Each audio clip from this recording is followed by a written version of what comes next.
ओम नमः शिवाय। प्रिय दर्शकों, मैं संध्या कक्कड़ वेलकम करती हूँ आप सभी का अपने YouTube चैनल में। आज हम बात करने वाले हैं कि कर्क राशि वालों के लिए अक्टूबर 2025 का महीना कैसा रहने वाला है। कर्क राशि, जिसके राशि स्वामी जो है वो चंद्रमा है।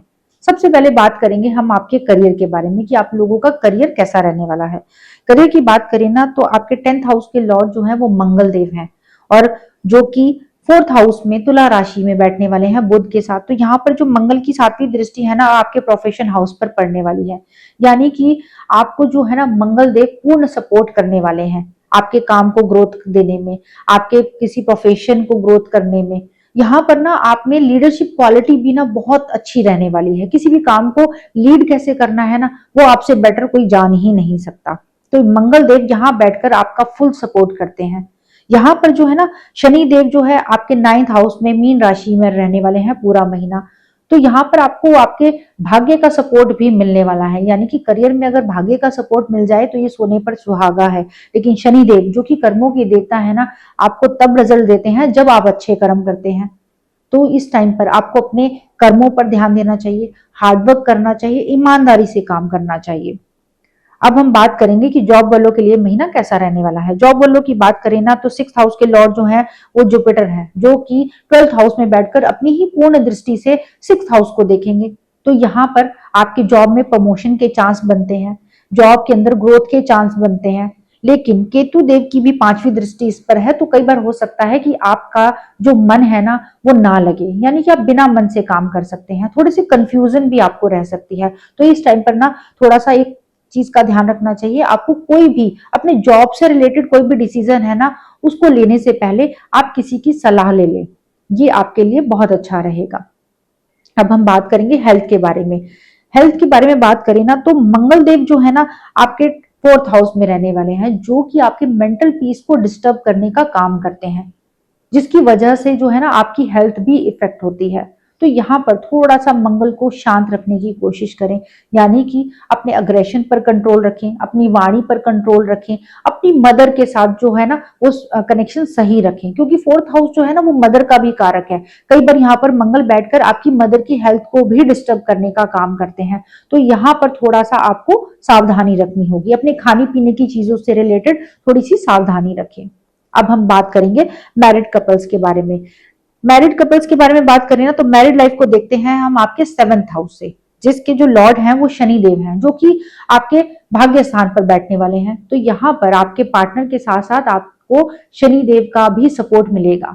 यहाँ पर जो है ना आपके काफी ज्यादा ट्रैवल हो सकते हैं, आप घूमने फिरने की प्लानिंग कर सकते हैं, धार्मिक यात्राएं आपकी हो सकती हैं। लेकिन मंगल की 4थी दृष्टि भी 7th हाउस पर पड़ने की वजह से आपकी मैरिड लाइफ में ना छोटी मोटी बातों को लेकर जो है इशू हो सकते हैं। तो इस टाइम पर थोड़ी सी अपनी वाणी पर कंट्रोल रखें, अपने अग्रेशन पर कंट्रोल रखें। अब हम बात करेंगे लव कपल के लिए महीना कैसा रहने वाला है। लव रिलेशनशिप के बारे में बात करें ना तो 5th हाउस से इसको देखा जाता है। तो 5th हाउस के लॉर्ड जो है ना मंगल देव आपके 4th हाउस में बैठेंगे। तो यहाँ पर आपके रिश्तों में भी ना थोड़ा सा ईगो आ सकता है, अग्रेशन आ सकता है, आप छोटी छोटी बातों में ना जल्दी से रिएक्ट कर सकते हैं, यानी ओवर रिएक्ट करने की वजह से आपके रिश्ते ना डिस्टर्ब हो सकते हैं। तो इस चीज को आपको थोड़ा सा ध्यान रखना चाहिए, ओवर रिएक्ट करने से बचे, थोड़ा शांति रखें, पेशेंस रखें। अब हम बात करेंगे आपके भाग्य के बारे में कि भाग्य का सपोर्ट आपको पूरा महीना कैसा रहने वाला है। भाग्य के स्वामी जो है ना वो जुपिटर हैं, जो कि 12th हाउस में जाकर बैठे हैं। तो यहाँ पर ना थोड़ा सा आपको स्पिरिचुअल होने की जरूरत है, आध्यात्मिक हो जाएं, अपने गुरुओं का, अपने बुजुर्गों का सम्मान करें। किसी भी धर्म के बारे में ना कोई उल्टा सीधा या कोई कमेंट ऐसा ना बोलें जिससे कि किसी का जो दिल है वो हर्ट हो। इस चीज का आपको थोड़ा ध्यान रखना चाहिए। मेडिटेशन करें, अपने खाने पीने की चीजों पर थोड़ा सा फोकस करें और कोशिश करें पीपल के पेड़ की सेवा करें। अब हम बात करेंगे कि वो कौन से उपाय करें जिससे ये जो महीना है आपके फेवर में आ सके। आपको क्या करना चाहिए, आपको अपने राशि के स्वामी यानी कि चंद्रमा को स्ट्रॉन्ग करने के लिए ना शिव आराधना जरूर करनी चाहिए। आपको जो है ओम नमः शिवाय का आप जाप कर सकते हैं, आप जो है शिव स्तोत्रम का पाठ कर सकते हैं। इसके अलावा जो आपके इष्ट देव हैं वो मंगल देव हैं, तो आप श्री राम जी की भी आराधना कर सकते हैं, हनुमान चालीसा का पाठ कर सकते हैं। आपको आपके भाग्य के स्वामी यानी कि जुपिटर को स्ट्रॉन्ग करने के लिए आप अपने माथे नाभि जुबान पर केसर लगाएं और अपने बुजुर्गों का सम्मान करें। आज हम बात करने वाले हैं कि सिंह राशि वालों के लिए अक्टूबर 2025 का महीना कैसा रहने वाला है। सिंह राशि, जिसके राशि स्वामी जो है ना वो सूर्य देव है और जो कि 16 अक्टूबर तक आपके सेकंड भाव में रहने वाले हैं और उसके बाद जो है सूर्यदेव आपके थर्ड हाउस में एंटर करेंगे अपनी नीच राशि में। तो यहाँ पर जो है 17 अक्टूबर के बाद आपकी लाइफ में थोड़े से हार्ड वर्क ज्यादा हो सकते हैं, थोड़ा आपको एफर्ट ज्यादा करना पड़ सकता है, आपके ट्रैवल भी ज्यादा हो सकते हैं। तो अब हम सबसे पहले बात करते हैं कि आप लोगों के करियर के बारे में, कि आप लोगों का करियर जो है वो कैसा रहने वाला है।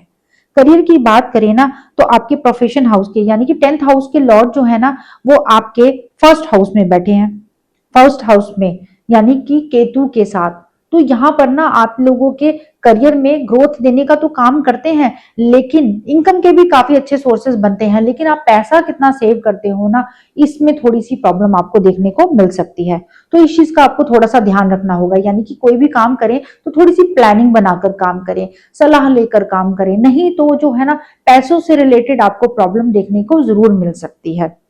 इस टाइम पर जो है ना अगर हम देखें तो राहु जो है आपके 7th हाउस में बैठे हैं। तो यहाँ पर कोई भी अगर आप नया काम करना चाहते हैं, कुछ भी नया शुरू करना चाहते हैं, तो पार्टनरशिप करने से आपको बचना चाहिए इस टाइम पर। अगर आप ऑलरेडी किसी पार्टनरशिप में हैं तो इस टाइम पर ना आपको कोई भी अपने सीक्रेट जो है ना उनको शेयर करने से बचना चाहिए, नहीं तो लाइफ में आपको प्रॉब्लम देखने को मिल सकती है। यहाँ पर जो है शनि देव जो है आपके 8th हाउस में रहने वाले हैं। तो यहाँ पर ना शनि जो आपके कार्यों में ना थोड़ा सा डिले करवा सकते हैं, ऑब्स्टेकल्स आपकी लाइफ में ला सकते हैं। तो यहाँ पर कोई भी ऐसा काम ना करें जो कानूनी तौर पर गलत हो, इस चीज का आपको थोड़ा सा ध्यान रखना होगा। अब हम बात करेंगे कि जॉब वालों के लिए महीना कैसा रहने वाला है। जॉब वालों की बात करें ना तो 6th हाउस के लॉर्ड जो है शनि देव वो 8th हाउस में जाकर बैठे हैं, जो कि बहुत ज्यादा शुभ नहीं माने जाते, क्योंकि शनि जो है ना वो पेन के कारक हैं, यानी कि पीड़ा के कारक हैं, ऑब्स्टेकल्स के, डिले के कारक हैं। शनि देव अपनी चीजें आपको देते तो हैं, लेकिन कोई भी काम करने में ना आपको बहुत ज्यादा हार्ड वर्क करना पड़ता है, एफर्ट ज्यादा डालने पड़ते हैं और तब भी आपको वो रिजल्ट नहीं मिलता जो कि आप डिजर्व करते हो, जो कि आप सोच रहे होते हो। तो यहाँ पर जो है ना आपको थोड़ा सा ध्यान जरूर देना चाहिए। आपकी जॉब से रिलेटेड चीजों में ना आपकी भागदौड़ भी बहुत ज्यादा हो सकती है, आपको अपने ऊपर बर्डन लग सकता है और इसी वजह से कई बार जो है ना आलस में आप चीजों को टाल भी सकते हो। तो इस चीज का आपको ध्यान रखना होगा। अब हेल्थ के बारे में बात करें तो यहाँ पर ना आपके जो 6th हाउस के लॉर्ड हैं वो अगेन शनि देव हैं और वो 8th हाउस में जाकर बैठे हैं। तो यहाँ पर आपको हेल्थ से रिलेटेड छोटी मोटी दिक्कतें जरूर आ सकती हैं। आपको इस टाइम पे बहुत ज्यादा गैस्ट्रिक प्रॉब्लम आपको रह सकती है, आंखों से रिलेटेड आपको प्रॉब्लम आ सकती है, स्किन इश्यू आपको रह सकते हैं। तो इन चीजों का आपको थोड़ा सा ध्यान देना होगा। अब हम बात करेंगे कि मैरिड कपल्स के लिए जो महीना है वो कैसा रहने वाला है। मैरिड कपल्स की बात करें ना तो 7th हाउस में राहु देव बैठे हैं और जब भी 7th हाउस में राहु देव बैठते हैं ना तो ये मैरिड लाइफ को कहीं ना कहीं डिस्टर्ब करते ही करते हैं, क्योंकि राहु देव को 7वें घर में ना बहुत ज्यादा शुभ नहीं माना जाता, क्योंकि राहु देव जो है ना वो भ्रम के कारक हैं।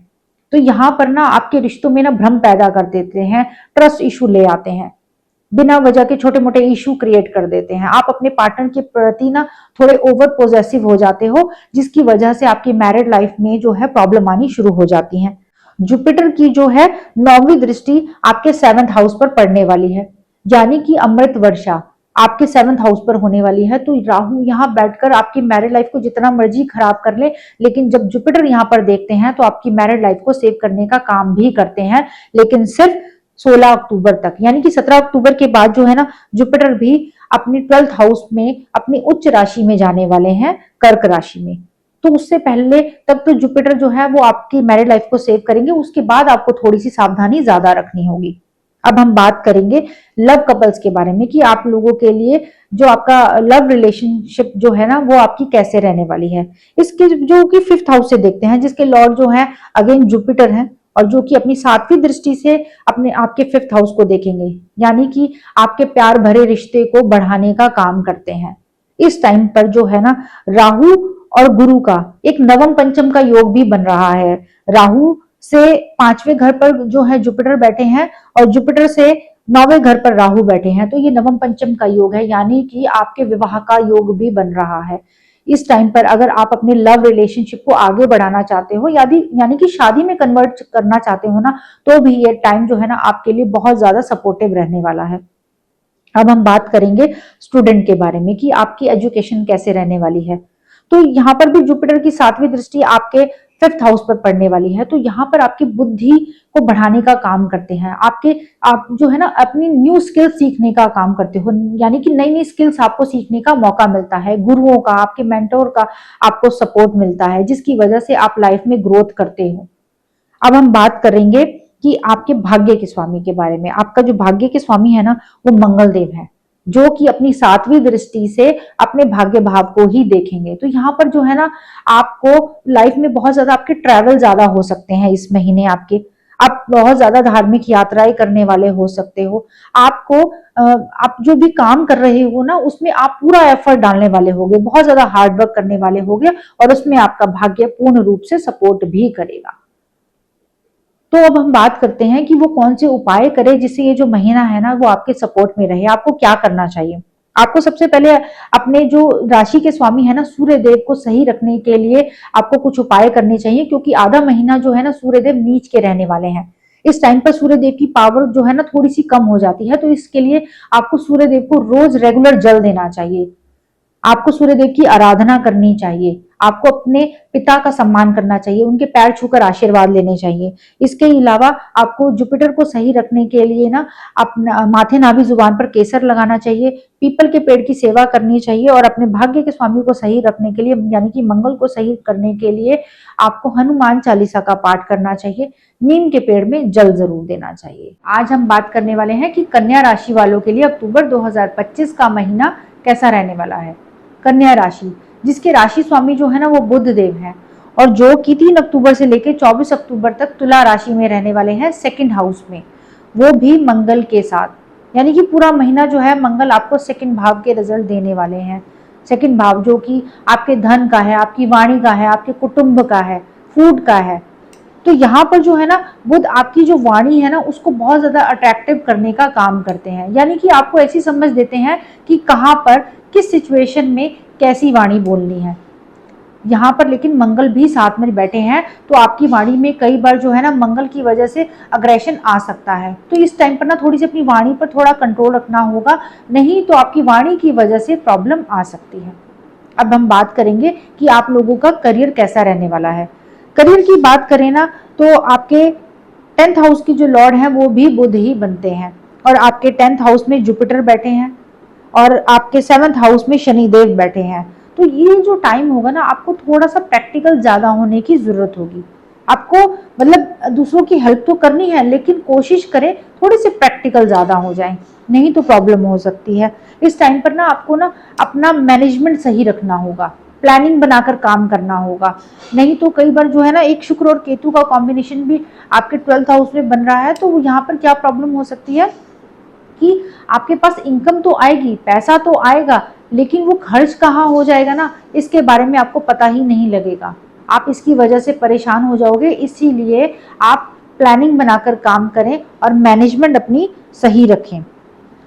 अब हम बात करते हैं कि जॉब वालों के लिए महीना कैसा रहने वाला है। जॉब वालों की बात करें ना, तो आपके 6th हाउस में राहु बैठे हैं, तो यहाँ पर आपके जो बुद्धि है ना वो बहुत ज्यादा तेज काम करेगी, यानी कि आप अपने जॉब में कैसे प्रमोशन पाएं, कैसे बड़ी से बड़ी जॉब आपको मिल जाए, ऐसी जो बुद्धि है ना राहु देव यहाँ पर बैठकर आपको दे देते हैं।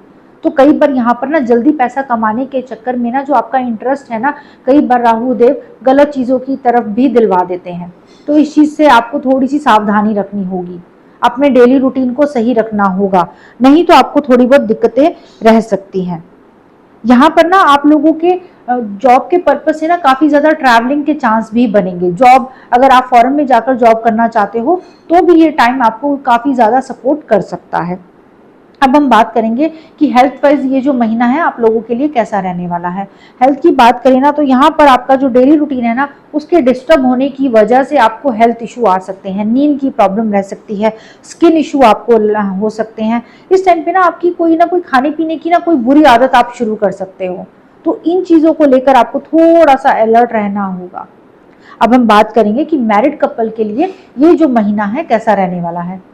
मैरिड लाइफ, जिसे कि हम 7th हाउस से देखते हैं, यहाँ पर शनि देव बैठे हुए हैं। तो जब भी शनि देव यहाँ पर बैठते हैं ना, तो अगर आप शादी करना चाहते हैं, अगर आप शादी के लिए प्लानिंग कर रहे हैं ना, तो उसमें थोड़ा सा डिले दिलाने का काम भी करते हैं। अब जो आपके 7th हाउस के लॉर्ड हैं वो 10th हाउस में बैठे हुए हैं, जुपिटर। तो यहाँ पर जो है ना, कई बार जो है आपके विवाह के योग भी बनते हैं, लेकिन उसमें छोटे मोटे ऑब्स्टेकल्स ज्यादा आने के चांस बनते हैं, क्योंकि शनिदेव यहाँ पर बैठे हुए हैं। अब हम बात करेंगे मैरिड कपल्स के लिए ये महीना कैसा रहने वाला है।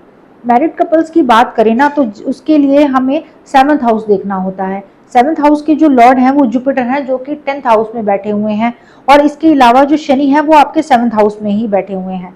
यहाँ पर जो है ना, अगर आप शादी की प्लानिंग बना रहे हो, शादी करना चाहते हो, तो यहाँ पर शनि देव बैठ कर ना उसमें डिले कराने का काम करते हैं, उसमें ऑब्स्टेकल्स दिलाने का काम भी करते हैं। तो अगर आप शादी करना चाहते हो, उसकी प्लानिंग बना रहे हो, तो उसके लिए थोड़ा सा आपको वेट करने की ज़रूरत होगी, क्योंकि मैरिड जो ऑलरेडी मैरिड है ना, तो यहाँ पर बैठकर शनि ना आपके रिश्तों में ना थोड़ी सी नीरसता ले आते हैं।